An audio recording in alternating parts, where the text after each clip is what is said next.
येशू ख्रिस्ताच्या मधुर नावात आपणा सर्वांना सलाम. उपासना या कार्यक्रमाच्या नवीन भागात आपले मनपूर्वक स्वागत. मला आशा आहे की आपण सर्व देवाच्या कृपेमध्ये ठीक आहात. मागील भागात आपण प्रभू येशू ख्रिस्ताच्या डोंगरावरील उपदेश पाहिला, जेथे त्याने देवाच्या राज्यातील जीवनाचे तत्त्व स्पष्ट केले. त्या शिकवणीमधून आपल्याला धार्मिकता, नम्रता आणि खऱ्या अर्थाने देवभक्त जीवन कसे असावे हे समजले.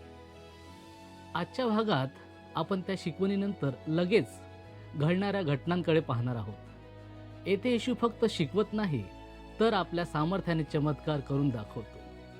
कुष्ठरोग्याला शुद्ध करणे, शताधिपतीच्या सेवकाला बरे करणे आणि अनेकांना आरोग्य देणे, या सर्व घटनांमधून आपण येशूची दया, अधिकार आणि लोकांच्या विश्वासाची ताकद पाहणार आहोत. या भागातून आपण शिकणार आहोत की खरा विश्वास कसा असतो आणि देवाच्या सामर्थ्याला आपल्या जीवनात कसे अनुभवता येते. तर चला आजच्या वचनाच्या अभ्यासाला सुरुवात करूया.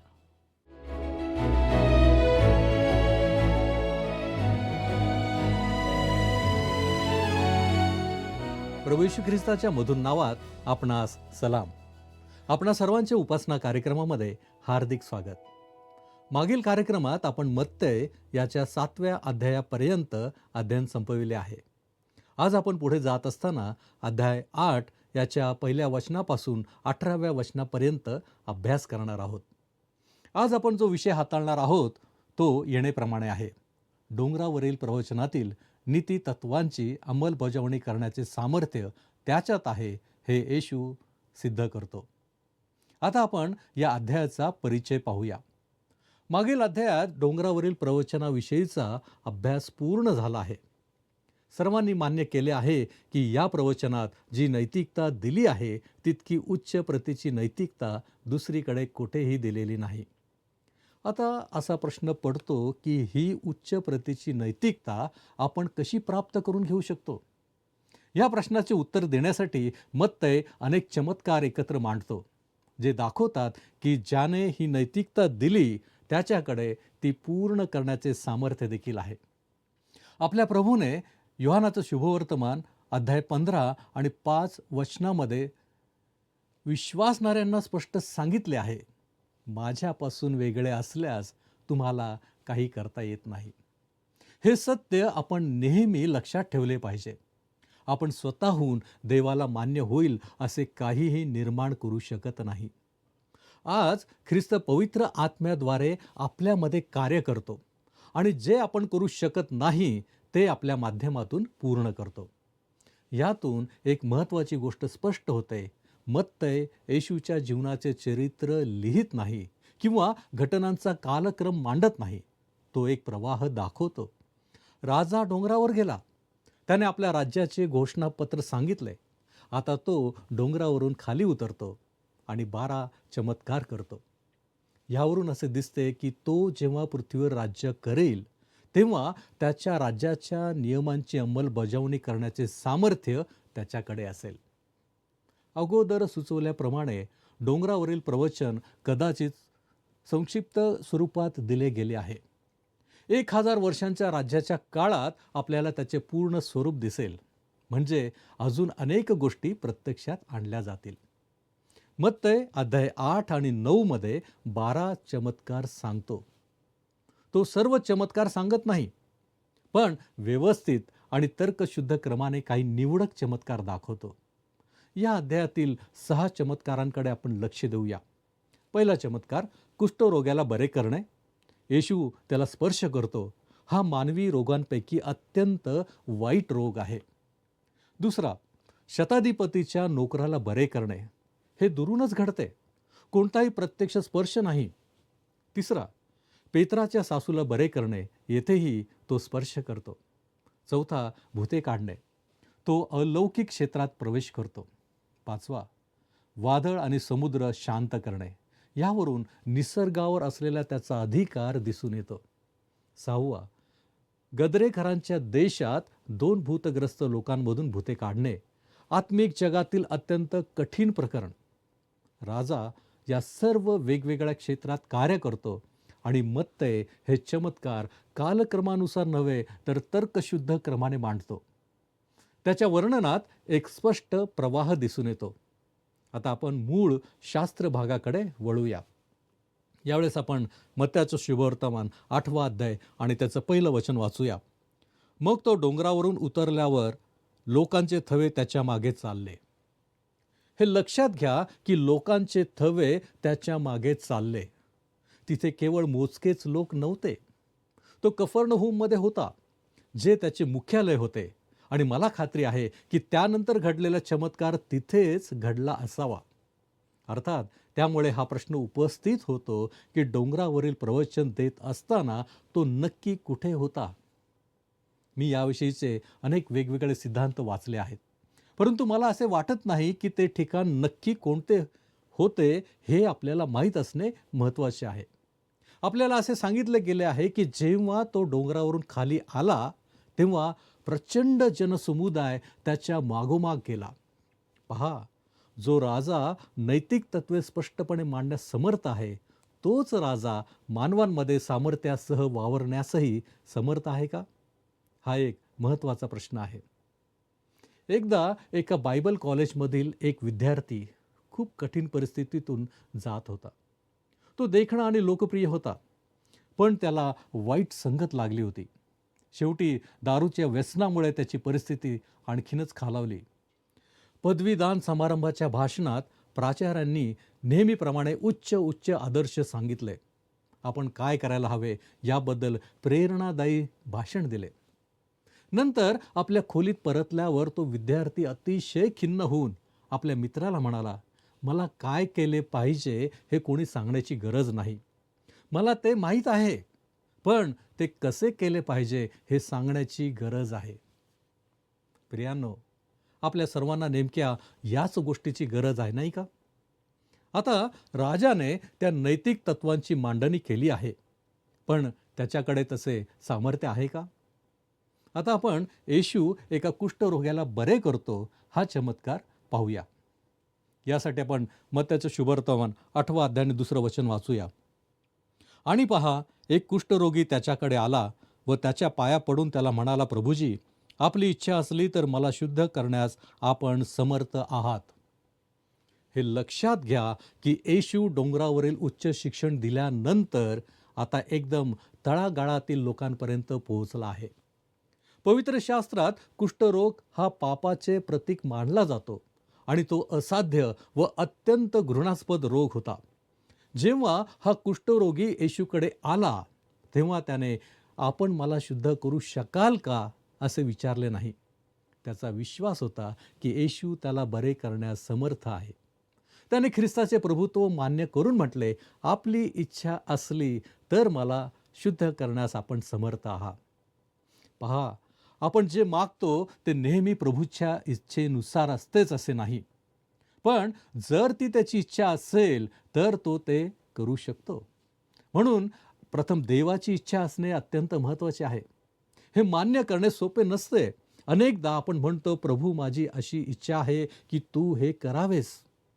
पण कुष्ठरोगी म्हणतो, आपण करू शकता, पण आपली इच्छा आहे का? आज अनेक जण प्रार्थनेत देवाकडे मागणी करतात, पण खरे तर त्यालाच निर्णय घेऊ दिला पाहिजे, कारण शेवटी त्याचीच इच्छा पूर्ण होणार आहे. पुढे आपण जाऊया. मत्त्याचं शुभवर्तमान आणि 8वा अध्याय 3 वचन. तेव्हा येशूने हात पुढे करून त्याला स्पर्श केला व म्हटले, माझी इच्छा आहे, शुद्ध हो. लगेच त्याचे कुष्ठ जाऊन तो शुद्ध झाला. येशूने आपला हात पुढे करून त्याला स्पर्श केला. जर मी कुष्ठरोग्याला स्पर्श केला असता तर कदाचित मला त्याचा रोग लागला असता, पण त्याला बरे करता आले नसते. पण येथे काय घडले हे लक्षात घ्या. येशूने त्याला स्पर्श केला. या माणसाला फक्त शारीरिक कुष्ठरोग नव्हता, तर त्याच्या मनावरही मोठा परिणाम झाला होता. त्याची पार्श्वभूमी आपल्याला ठाऊक नाही, पण आपण कल्पना करू शकतो. एके दिवशी त्याच्या हातावर थोडीशी जखम दिसली. कदाचित तो शेतात नांगरणी करून घरी आला असेल. त्याने पत्नीला दाखवले, तिने मलम लावले. दुसऱ्या दिवशी ती जखम तशीच लाल राहिली आणि तो पुन्हा कामाला गेला. असे काही दिवस चालले, मग पत्नीला काळजी वाटू लागली आणि तिने त्याला याजकाकडे जाण्यास सांगितले. तो गेला आणि याजकाने त्याला 14 दिवस वेगळे ठेवले. त्या काळात रोग वाढत गेला. शेवटी याजकाने त्याला सांगितले की त्याला कुष्ठरोग झाला आहे. त्या माणसाने याजकाला विचारले की तो आपली पत्नी आणि मुलांना निरोप देण्यासाठी जाऊ शकतो का? पण याजक म्हणाले, मला तुला सांगायला वाईट वाटते, पण तू त्यांना निरोप देऊ शकत नाहीस. तू पुन्हा कधीही आपल्या पत्नीला जवळ घेऊ शकणार नाहीस किंवा आपल्या मुलांना उचलून घेऊ शकणार नाहीस. कोणी तुझ्याजवळ आले तर तुला अशुद्ध अशुद्ध असे ओरडावे लागेल. तो आपल्या मुलांना दुरूनच मोठे होताना पाहत राहिला. ते एका ठराविक ठिकाणी अन्न ठेवत आणि तो ते निघून गेल्यावर घेऊन जात असे. तो कोणालाही स्पर्श करू शकत नव्हता आणि कोणीही त्याला स्पर्श करू शकत नव्हते. एके दिवशी तो येशूकडे आला आणि म्हणाला, प्रभू, आपली इच्छा असली तर मला शुद्ध करावयास आपण समर्थ आहात.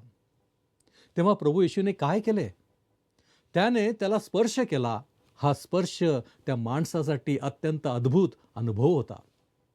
त्याने केवळ त्याचा कुष्ठरोग बरा केला नाही, तर त्याला पुन्हा मानव समाजात आणि देवाच्या कुटुंबात स्थान दिले. लागलेच त्याचे कुष्ठ जाऊन तो शुद्ध झाला. आपण पुढचं वचन वाचूया, 8 अध्याय 4 वचन. मग येशूने त्याला म्हटले, पहा, हे कोणाला सांगू नकोस, तर जाऊन स्वतःच याजकाला दाखव आणि त्यांना प्रमाण पटावे म्हणून तुझ्या शुद्धीकरता मोशेने नेमलेले अर्पण वहा. मार्काच्या शुभवर्तमानामध्ये आपण पाहतो की हा मनुष्य इतका आनंदित झाला आणि त्यासाठी त्याला दोष देता येणार नाही की तो ज्या कोणाला भेटला त्याला ही बातमी सांगू लागला. त्याने ही गोष्ट सर्वत्र पसरवली. त्यामुळे लोकांची गर्दी प्रभू येशूकडे मोठ्या प्रमाणात जमू लागली आणि त्यामुळे त्याला शहर सोडून निर्जन ठिकाणी राहावे लागले. आता आपण दुसऱ्या चमत्काराकडे पाहणार आहोत. याद्वारे आपण येशू शताधिपतीच्या चाकराला बरे करतो हा विषय थोडक्यात अभ्यासूया. यावेळेस येशू कफर्नहूम शहरात प्रवेश करतो. आपण मत्तेचं शुभवर्तमान 8 अध्याय 5 वचन वाचणार आहोत. मग येशू कफर्नहुमास आल्यावर एक शताधिपती त्याच्याकडे आला व त्याला विनंती करून म्हणाला, मला खात्री आहे की त्या कुष्ठरोग्याच्या बरे होण्याविषयी त्या शताधिपतीने नक्कीच ऐकले असावे. तो शताधिपती एक परराष्ट्रीय म्हणजे यहुदी तर व्यक्ती होता. रोमी सैन्यातील 60 शतकांच्या म्हणजे प्रत्येकी 100 सैनिकांच्या तुकड्यांच्या समूहाचा तो एक सेनापती होता. लूकरूस शुभवर्तमानाच्या वृत्तांतावरून आपल्याला असे समजते की त्याने यहुदी लोकांसाठी एक सभास्थान बांधून दिले होते. आजही बरेच लोक या जुन्या सभास्थानाच्या अवशेषांना भेट देतात. आजही जर असे एखादे ठिकाण अस्तित्वात असेल जिथे येशू खरखरच चालला होता, तर ते ठिकाण म्हणजे ते जुने सभास्थान होय. आता त्या शताधिपतीची विनंती ऐका. वाचूया आपण 6वं वचन. प्रभूजी, माझा चाकर पक्षाघाताने अतिशय पीडित होऊन घरात पडला आहे. हा नोकर अत्यंत गंभीर अवस्थेत होता. जाऊया आपण पुढं 7 ते 9 ही वचनं वाचूया. येशू त्याला म्हणाला, मी येऊन त्याला बरे करीन. तेव्हा शताधिपतीने उत्तर दिले की प्रभूजी, आपण माझ्या छपराखाली यावे अशी माझी योग्यता नाही, पण शब्द मात्र बोला म्हणजे माझा चाकर बरा होईल.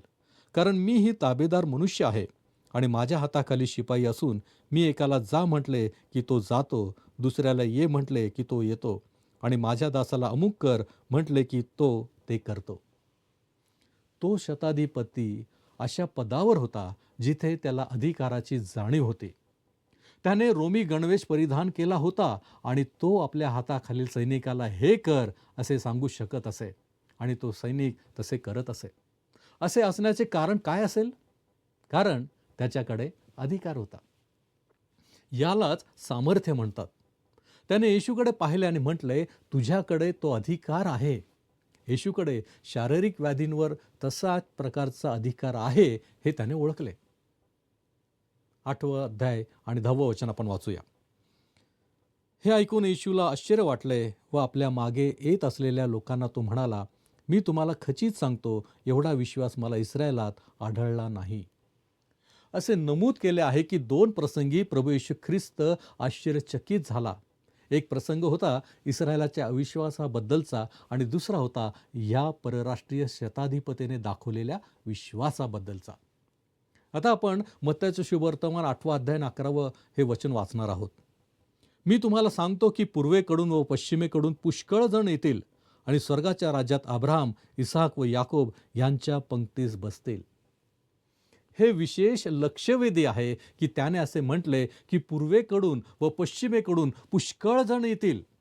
आपल्या प्रभूने सांगितले की हा संदेश त्यांच्यापर्यंतही पोहोचणार आहे, जेणेकरून ते त्याच्यावर विश्वास ठेवू शकतील आणि स्वर्गाच्या राज्यात अब्राहम, इसाक आणि याकोब यांच्या पंक्तीस बसतील. खरोखर किती अद्भुत विधान आहे हे. अर्थातच प्रत्येक व्यक्तीला ख्रिस्तावर वैयक्तिकरित्या विश्वास ठेवावा लागतो. आपल्या स्वतःच्या तारणासाठी कोणतीही व्यक्ती चर्चेत सभासदत्व, कौटुंबिक परंपरा किंवा आपले आई वडील ख्रिस्ती आहेत या वस्तुस्थितीचा आधार घेऊ शकत नाही. यावेळेस आपण 13वं वचन वाचूया. मग येशू शताधिपतीला म्हणाला, जा, तू विश्वास ठेवल्याप्रमाणे तुला प्राप्त हो. आणि त्याच खटकेस तो चाकर बरा झाला. जरी तो आजारी चाकर येशूच्या प्रत्यक्ष सानिध्यात नव्हता, तरीही त्या शताधिपतीने येशू ख्रिस्तावर ठेवलेल्या विश्वासामुळे तो बरा झाला. येशूने एका कुष्ठरोग्याला स्पर्श केला आणि तो बरा झाला. आता मात्र तो त्या शताधिपतीच्या सेवकाला दुरूनच बरे करत आहे. आता आपण येशू पेत्राच्या सासूला बरे करतो या विषयाचा थोडक्यात अभ्यास करणार आहोत. त्यासाठी आपण वाचूया 14 ते 15 ही वचने. नंतर येशू पेत्राच्या घरात गेल्यावर त्याची सासू तापाने पडली आहे असे त्याने पाहिले. तेव्हा त्याने तिच्या हाताला स्पर्श केला व तिचा ताप निघाला आणि ती उठून त्याची सेवा करू लागली. पेत्राची सासू तापाने आजारी होती. येशूने तिला स्पर्श केला आणि ती बरी झाली. ह्या 3 प्रकारच्या आजारांकडे लक्ष द्या. एक आजार म्हणजे कुष्ठरोग, जो असाध्य आहे. दुसरी व्याधी म्हणजे पक्षाघात आणि तिसरा आजार आहे ताप, जो कदाचित एखाद्या तात्पुरत्या आजारपणामुळे उद्भवलेला असावा. चौथा चमत्कार संध्याकाळी घडला. यासाठी आपण 16वं वचन वाचूया. मग संध्याकाळ झाल्यावर लोकांनी पुष्कळ भूतग्रस्तांना त्याच्याकडे आणले. तेव्हा त्याने भूते शब्दानेच घालवली व सर्व दुखणाईतांना बरे केले. लोकांनी त्याच्याकडे पुष्कळ दुखणाईतांना आणले ही एकमेव घटना नव्हती. या शुभवर्तमानाचा नीट अभ्यास केल्यास त्या दिवशी हजारो लोक बरे झाल्याचे दिसते. हजारो आंधळ्यांना दृष्टी मिळाली, हजारो लंगडे चालू लागले, हजारो बहिऱ्यांना ऐकू येऊ लागले. म्हणूनच येशूच्या विरोधकांनी चमत्कार झाले का यावर प्रश्न केला नाही, त्याने ते कसे केले यावर प्रश्न विचारला. आपण पुढे जाऊया. 17वं वचन आपण वाचू. त्याने स्वतः आमचे विकार घेतले आणि आमचे रोग वाहिले, असे जे यशाया संदेष्टाच्याद्वारे सांगितले होते ते पूर्ण व्हावे म्हणून असे झाले. हा संदर्भ यशायाचा 53वा अध्याय आणि 4थ्या वचनामधील आहे. कदाचित इतर कोणत्याही वचनापेक्षा हे वचन तथाकथित विश्वासाद्वारे रोग बरे करणारे लोक अधिक वापरतात. शारीरिक रोगमुक्ती ही प्रायश्चित्तामध्ये सामावलेली आहे असा दावा ते करतात आणि आपल्या या भूमिकेच्या समर्थनासाठी ते या वचनाचा वापर करतात. आपण पुन्हा यशाच्या ग्रंथाकडे वळूया आणि हे वचन नीट समजून घेऊया. यशाचा ग्रंथ 53वा अध्याय 4 आणि 5 ही वचनं आता आपण वाचणार आहोत. खरोखर आमचे व्याधी त्याने आपल्यावर घेतले, आमचे क्लेश त्याने वाहिले, तरी त्याला ताडण केलेले, देवाने त्याच्यावर प्रहार केलेले व त्याला पिडलेले असे आम्ही त्याला लेखले. खरे पाहिले असता तो आमच्या अपराधांमुळे घायल झाला, आमच्या दुष्कर्मांमुळे ठेचला गेला. आम्हाला शांती देणाऱ्याची शिक्षा त्याला झाली, त्याला बसलेल्या फटक्यांनी आम्हाला आरोग्य प्राप्त झाले. आपण कशापासून बरे होतो? या वचनांनुसार आपल्या अपराधांपासून व दुष्कर्मांपासून. पेत्राचं पहिलं पत्र याचा 2रा अध्याय 24 वचनामध्येही स्पष्टपणे म्हटले आहे, त्याला बसलेल्या माराने तुम्ही निरोगी झाला आहात. कशापासून निरोगी झाला आहात? पापांपासून. यशायाचं 53वा अध्याय आणि 6 हे वचन सांगते की आम्हा सर्वांचे पाप परमेश्वराने त्याच्यावर लादले. म्हणून विषय मुळात पापाचा आहे. ख्रिस्ताच्या प्रायश्चित्तामध्ये इतर गोष्टीही आहेत. गौरवशाली शरीर, शापमुक्त नवी पृथ्वी, पण या गोष्टी अजून आपल्याला मिळालेल्या नाहीत. त्याचप्रमाणे रोगातून त्वरित बरे होणे हे प्रायश्चित्ताचा हमखास परिणाम नाही. असे असेल तर प्रेषित पौलाने तिमोथ्याला पोटासाठी थोडा द्राक्षरस घ्यायला का सांगितले? याकोब याचा 5वा अध्याय 13 ते 15 मध्ये मंडळीच्या वडिलांना बोलावून प्रार्थना करायला का सांगितले आहे? आणि प्रेषित पौलाने स्वतःच्या शरीरातील काट्याबद्दल करिंथकरास दुसरे पत्र 12वा अध्याय आणि 7 ते 9 या वचनांमध्ये बरे होण्याचा दावा का केला नाही? देवाचे त्याला उत्तर होते, माझी कृपा तुला पुरेशी आहे. इतर उदाहरणे देखील आहेत. फिलिप्पीकरास पत्राचा 2रा अध्याय 25 ते 27 या वचनांमध्ये एपफ्रोदित आजारी होता, तरीही प्रायश्चित्ताद्वारे बरे होण्याचा दावा केला गेला नाही. म्हणून नेहमीच देवाची इच्छा बरे करण्याची असते असे नाही. कधी असते, कधी नसते. म्हणून आम्ही थेट महान वैद्य येशू ख्रिस्त याच्याकडे जावे आणि म्हणावे, प्रभूजी, आपली इच्छा असली तर मला शुद्ध करावयास आपण समर्थ आहात. मग आपण बरे झालो किंवा नाही तरी गौरव त्यालाच मिळते आणि त्याला गौरव मिळावे अशी आमची इच्छा आहे. असे दिसते की प्रायश्चित्ताद्वारे रोग बरे करण्याच्या या आधुनिक पंथाविषयी पौलाला काहीच माहिती नव्हती. देव आजही रोग बरे करू शकतो आणि करतोही, परंतु तथाकथित विश्वासाद्वारे रोग बरे करणाऱ्यांच्या माध्यमातून मात्र तो रोग बरे करत नाही.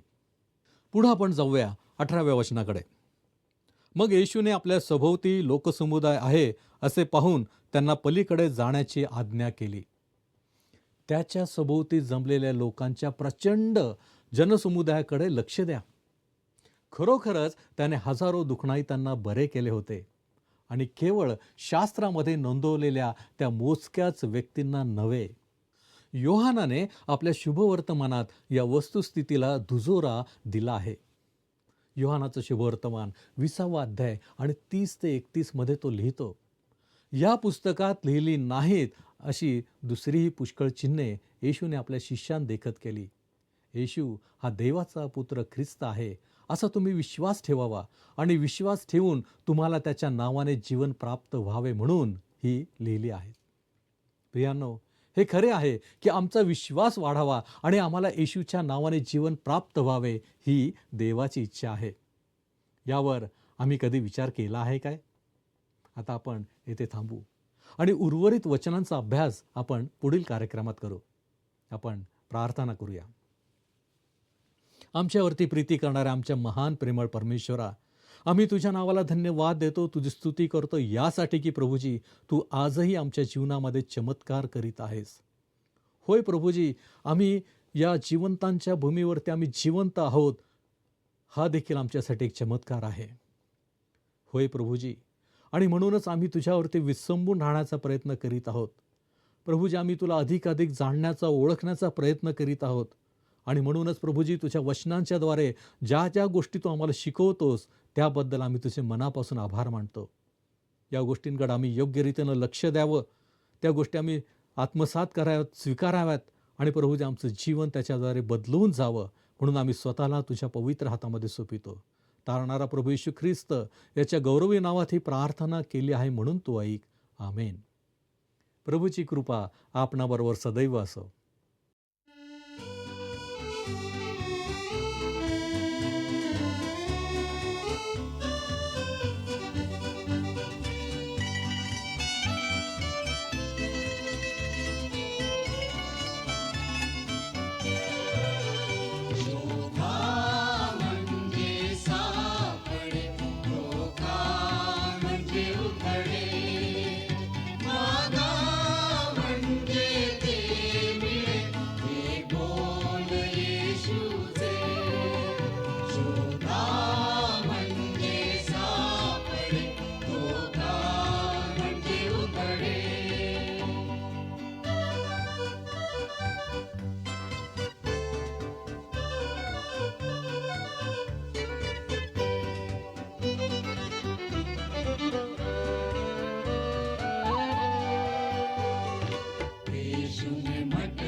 प्रियांनो, आजच्या भागातून आपण पाहिले की प्रभू येशू ख्रिस्त फक्त शिकवणारा गुरु नाही, तर तो सामर्थ्यवान तारणारा आहे. कुष्ठरोग्याने नम्रतेने येऊन विश्वास दाखवला आणि येशूने त्याला शुद्ध केले. शताधिपतीने आपल्या अधिकाराची जाणीव ठेवून येशूच्या वचनावर विश्वास ठेवला आणि त्याचा सेवक बरा झाला. या सर्व घटनांमधून आपण शिकतो की येशूला फक्त स्पर्श किंवा उपस्थितीची गरज नाही, त्याचे वचनही सामर्थ्यवान आहे. आपल्यासाठी हा एक महत्त्वाचा धडा आहे की खरा विश्वास नम्रतेतून आणि पूर्ण विश्वासातून येतो. जेव्हा आपण देवावर पूर्ण विश्वास ठेवतो तेव्हा तो आपल्या जीवनात अद्भुत कार्य करतो. तसेच येशू प्रत्येक व्यक्तीकडे दयेने पाहतो, कोणताही भेदभाव न करता. पुढील भागात आपण पाहणार आहोत की येशूचे अनुसरण करण्याची किंमत काय आहे आणि खरे शिष्यत्व कसे असावे. तोपर्यंत विश्वासात दृढ राहा आणि देवाच्या वचनावर विश्वास ठेवा. धन्यवाद. मागील कार्यक्रमातील प्रश्नाचे उत्तर आहे पर्याय बी. डोंगरावरील प्रवचन हे विशेषतः मंडळीसाठी आहे.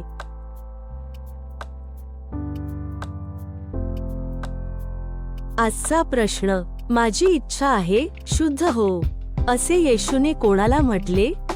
ए. लंगड्या माणसाला, बी. आंधळ्या माणसाला, सी. पेत्राच्या सासूला, डी. कुष्ठरोग्याला. प्रियांनो, या प्रश्नाचे उत्तर उद्या सकाळी 6 वाजण्याच्या आधी पर्याय ए, बी, सी किंवा डी लिहून आपले नाव, पत्ता आणि ठिकाण यासोबत मोबाईल नंबर 7021474742 वर SMS किंवा व्हॉट्सॲप करा. हा कार्यक्रम आपणास आवडला काय? आता आम्हाला एक मिस कॉल करा.